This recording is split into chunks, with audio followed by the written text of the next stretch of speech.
तो वेलकम है दोस्तों, नमस्कार है आप सभी का। चलिए आज हम लोग एक क्वेश्चन पेपर है और उसको कंप्लीट करने वाले हैं। ठीक है, जो कि सेमेस्टर 5 हिस्ट्री ऑनर्स का पूछा गया है। वैसे आप लोग किसी भी चीज़ का टॉपिक हो, अगर आपका subject history of modern India को पढ़ना है, ठीक है, तो फिर आप किसी भी सेमेस्टर में हो, कोई भी ऑनर्स हो या ना हो, जेनरिक पेपर हो, साइड पेपर हो, ठीक है, सब में काम देगा हिस्ट्री ऑफ मॉडर्न इंडिया। आज का टॉपिक है। ठीक है, इस सब्जेक्ट में जितने भी क्वेश्चन हैं सभी उसी से हैं। बाकी paper history honour semester 5 DSC paper 1 में पूछा गया पेपर है। ठीक है, अब चलिए देखते हैं। तो यहाँ पे आधुनिक भारत का इतिहास यानी कि हिस्ट्री ऑफ मॉडर्न इंडिया से क्वेश्चन है। पहले तो आपके 8 ऑब्जेक्टिव क्वेश्चन आए थे एग्जाम में, और यह झारखंड की एक गवर्नमेंट यूनिवर्सिटी का क्वेश्चन है। ठीक है, पहला क्वेश्चन है, हिंदी इंग्लिश दोनों में है, कि who provided diwani to East India Company. ठीक है, यानी कि ईस्ट इंडिया कंपनी को किसने दीवानी प्रदान की थी। तो ईस्ट इंडिया कंपनी को दीवानी जो है शाह आलम द्वितीय ने प्रदान की थी। ठीक है, शाह आलम 2 ने ईस्ट इंडिया को दीवानी प्रदान की। दीवानी एक तरह से मतलब मालिकाना हक समझ लीजिए। अगला है, बक्सर का युद्ध किस वर्ष हुआ। ठीक है, in which year did the battle of Buxar take place. दोस्तों बक्सर का युद्ध जो है हुआ था यहाँ पे 1764 ईस्वी को, और दूसरा एक युद्ध हुआ था जो कि बहुत ज़्यादा फेमस था, प्लासी का युद्ध, जो कि 1757 को हुआ था। ये 2 युद्ध थे जिसके बाद अंग्रेज़ों ने भारत में लगभग कब्जा कर लिया पूरी तरह से। ठीक है, इन 2 युद्धों में। अगला है हमारा क्वेश्चन कि इनमें से किस एक्ट के द्वारा बंगाल में गवर्नर जनरल का पद बनाया गया या सृजित किया गया। ठीक है, तो एक एक्ट पारित किया गया, मतलब एक तरह से एक कानून लाया गया जिसके तहत बंगाल में गवर्नर जनरल को रखा गया। ठीक है, तो which of the following act of British, एक मिनट रुकिएगा, हाँ, British India designated the governor general of Bengal. तो दोस्तों एक एक्ट पारित किया गया था जिसको रेगुलेटिंग एक्ट कहा जाता है। ठीक है, रेगुलेटिंग एक्ट में क्या हुआ कि इस एक्ट के तहत अब जो है बंगाल में पहले राजा हुआ करता था, अब गवर्नर जनरल होगा। ठीक है, एकदम इजी समझिए, पहले राजा हुआ करता था, अब कौन होगा, गवर्नर जनरल होगा। बस इसी तरह से समझ रख लीजिए अपने याद रखने के लिए। आगे देख लेते हैं। नेक्स्ट क्वेश्चन है कि टीपू सुल्तान की राजधानी थी, कहाँ पे थी। The capital of Tipu Sultan was.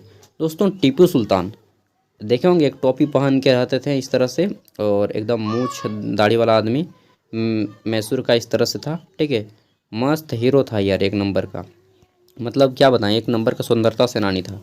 इसको मैसूर का शेर या फिर मैसूर टैगोर ऑफ मैसूर कहा जाता है। ठीक है, कर्नाटक में इनको, झारखंड में जिस तरह बिरसा मुंडा को पूजा जाता है, उसी तरह कर्नाटक में टीपू सुल्तान को पूजा जाता है, कर्नाटक बेंगलोर में। ठीक है, तो श्रीरंगपट्टनम इनकी राजधानी थी। मैसूर का टाइगर कहा जाता था, मैसूर के राजा थे टीपू सुल्तान, और ये अंग्रेज़ों से लड़े थे। ठीक है, और अगर उस टाइम पे इनको साथ मिला होता अलग अलग राजाओं का, जितने भी राजा थे, तो वो उसी टाइम पे भारत को आज़ाद कर देते हैं। जब अमेरिका आज़ाद हो रहा था ना 1776 में, उस टाइम पे इन्होंने, टीपू सुल्तान ने यहाँ से भारत से मदद भेजा था अमेरिका को छुड़ाने के लिए। समझ रहे हैं, जंगी जहाज़ नौसेना से अमेरिका तक गया था ये इनका जहाज़। भारत हेल्प कर रहा था अमेरिका को आज़ाद करने में, लेकिन अमेरिका फिर हेल्प नहीं किया हम लोगों को आज़ाद करने में। चलिए जो भी बात है। रंजीत सिंह ने कोहिनूर हीरा किससे प्राप्त किया। दोस्तों प्रसिद्ध एक कोहिनूर हीरा है, आपने नाम सुना होगा लेकिन ज़्यादा नहीं, अगर मालूम होगा तो जान लीजिए। From whom did Ranjit Singh get the Kohinoor diamond. तो देखिए कोहिनूर हीरा जो है भारत की थी, और यह जो है एक अलग हाथों में पड़ गया था, मुस्लिम शासकों के हाथों में। तो शाह शुजा से, जब शाह शुजा जो है यह पेशावर गया, पेशावर पाकिस्तान चला गया। ठीक, शाह शुजा पेशावर पाकिस्तान गया, उस टाइम रंजीत सिंह वहाँ के राजा थे। रंजीत सिंह ने शाह शुजा से हथिया लिया। रंजीत सिंह ने कोहिनूर हीरा किससे प्राप्त कर लिया, तो शाह शुजा से। ठीक है, और फिर से एक बार रंजीत सिंह के हाथों यानी कि भारतीय के हाथों जो है कोहिनूर हीरा चला गया। लेकिन अंग्रेज़ जो आए ना, वो साले फिर से ले गए कोहिनूर हीरा। और अभी कोहिनूर हीरा कहाँ पे है, तो ये ब्रिटेन में है जी। ठीक है, इंग्लैंड में, लेकिन हम लोग भारत ले लेंगे, टेंशन मत लीजिए, बहुत ही जल्द। अगला है कि who was the governor general of India at the time of the rebellion of 1857। 1857 के विद्रोह के समय भारत का गवर्नर जनरल कौन था। तो जब मंगल पांडे सैनिक विद्रोह हुआ था 1857 ईस्वी, मंगल पांडे इसका नायक थे, हीरो थे। ठीक है, तो इस विद्रोह में गुंडा कौन था, खलनायक कौन था, ये चीज़ बताना है। ठीक है, 1857 के विद्रोह में गुंडा कौन था, खलनायक कौन था, ये बताना है। तो हीरो थे मंगल पांडे और खलनायक कौन थे, तो ये थे लॉर्ड कैनिंग। ठीक है, इस तरह से याद रखिए ना भाई, जिससे याद होता है उस तरह से याद रखिए।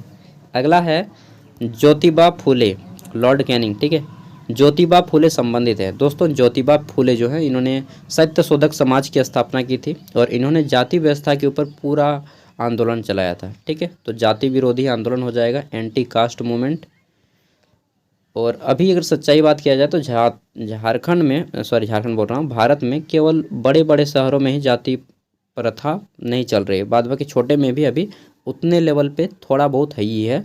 और 50 साल लग जाएगा, 50 साल अगर हो गया ना, मतलब आने वाले 50 सालों में लगभग जाति व्यवस्था ख़त्म हो जाएगी। ठीक है, और एंटी कास्ट मैरिज वगैरह वगैरह सब कुछ चलने लगेगा। अभी और कुछ टाइम लगेगा लेकिन हो जाएगा धीरे धीरे। ठीक है, और पहले ज़माने के मुकाबले अभी काफ़ी ज़्यादा कम हो गया है।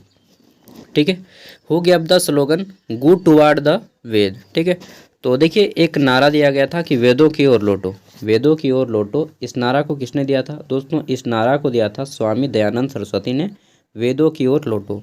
एक पगड़ी पहनता हुआ आदमी देखें, वही है स्वामी विवेकानंद, सॉरी स्वामी दयानंद सरस्वती। ठीक है, और इन्होंने एक समाज भी स्थापना किया जिसका नाम था, क्या समाज था जी, स्वामी दयानंद सरस्वती ब्रह्म समाज राजा राम मोहन राय ने दिया था, विवेकानंद ने दिया था, क्या समाज दिया था, विवेकानंद ने रामकृष्ण मिशन दिया था, स्वामी दयानंद सरस्वती ने दिए थे क्या मुझे याद नहीं आ रहा है, वेदों की ओर लौटो नारा दिए, और चलिए मुझे याद नहीं आ रहा है। ठीक है, और इन्होंने ही एगो दिया था DAV, दयानंद एंगो वैदिक, DAV स्कूल जब चल रहा है ना, स्वामी दयानंद सरस्वती की देन है। ठीक है, चलिए आगे बढ़ते हैं।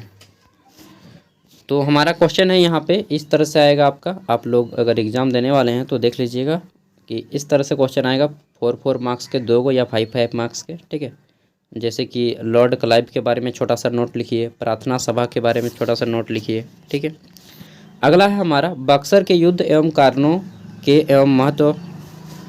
बक्सर का जो युद्ध हुआ, ठीक है, 1700 कब हुआ था, 64 ईस्वी को। पलासी का युद्ध 1757 ईस्वी और बक्सर का युद्ध 1764 ईस्वी। ठीक है, तो 1700 ये जो बक्सर का युद्ध हुआ इसके किस कारण था, क्या रीज़न क्या था कि काहे अब लड़ाई की है, बक्सर का युद्ध हुआ क्यों हुआ, और जब हो गया तो इसके क्या क्या परिणाम निकले। ठीक है, वो चीज़ बताना है। अब देखिए आंसर मैं नहीं कराऊंगा, आंसर आपको खुद करना होगा क्योंकि मैं केवल क्वेश्चन व्यूअर की तरह क्वेश्चन दिखा रहा हूँ आपको। ठीक है, estimate the cause and significance of the battle of Buxar,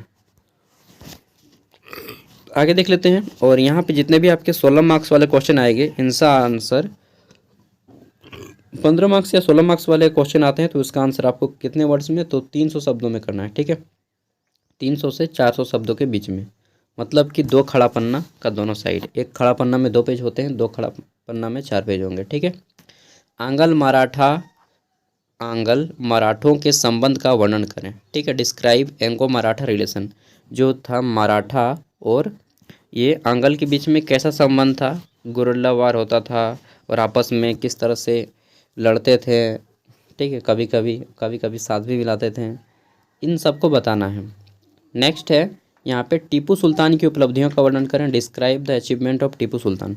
ठीक है, जिसे मैसूर का शेर कहा जाता था और इनके ही कार्यकाल में प्रथम आंग्ल मैसूर युद्ध, दूसरा आंग्ल मैसूर युद्ध, इस तरह से लड़ाइयाँ हुई थी। ठीक है, अगला है महाराजा रंजीत सिंह के शासक प्रबंधन का मूल्यांकन करें और महाराजा रंजीत सिंह ने अपना जो शासन है किस तरह से चलाया, क्या क्या चीज़ें बनाई, कौन कौन से युद्ध लड़े, इन सब के बारे में बताना है। ठीक है, evaluate the administration of Maharaja Ranjit Singh.